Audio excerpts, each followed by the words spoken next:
அடிக்கிற வெயிலுக்கு இதமாக சுவையான பழைய சோறு ரெடி பண்ணுறது எப்படி?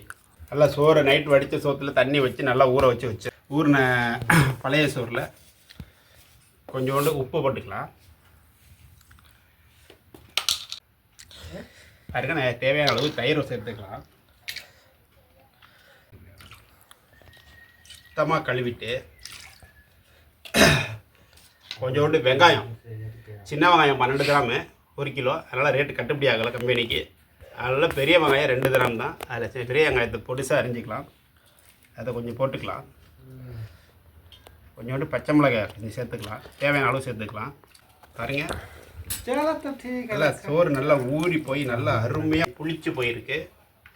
இதில் நம்மளுக்கு உடம்புக்கு தேவையான அனைத்து சத்துக்களும் ஊட்டச்சத்துக்களும் இருக்குது.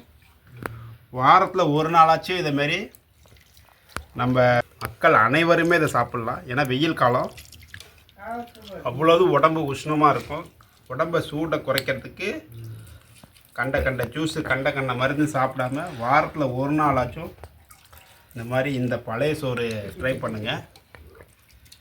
நல்லா பிணைஞ்சாச்சு, நல்லா கஞ்சி கூழ் மாரி கரைச்சாச்சு. இப்போ உப்பு இருக்கான்னு பார்த்துக்கலாம். லேசாக உப்பு கம்மியாக இருக்குது, கொஞ்சம் உப்பு சேர்த்துக்கலாம். போட்டு மறுபடியும் நல்லா கடன்னு கடைஞ்சிட்டோம்.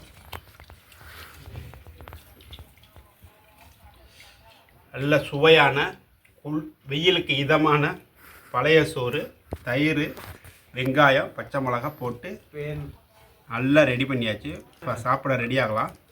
ஓகேவா? ஒரு பிடி சோறு,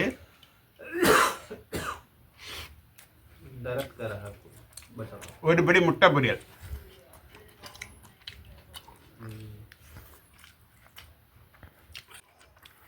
அருமையாக இருக்குங்க. எல்லோரும் ட்ரை பண்ணுங்கள்.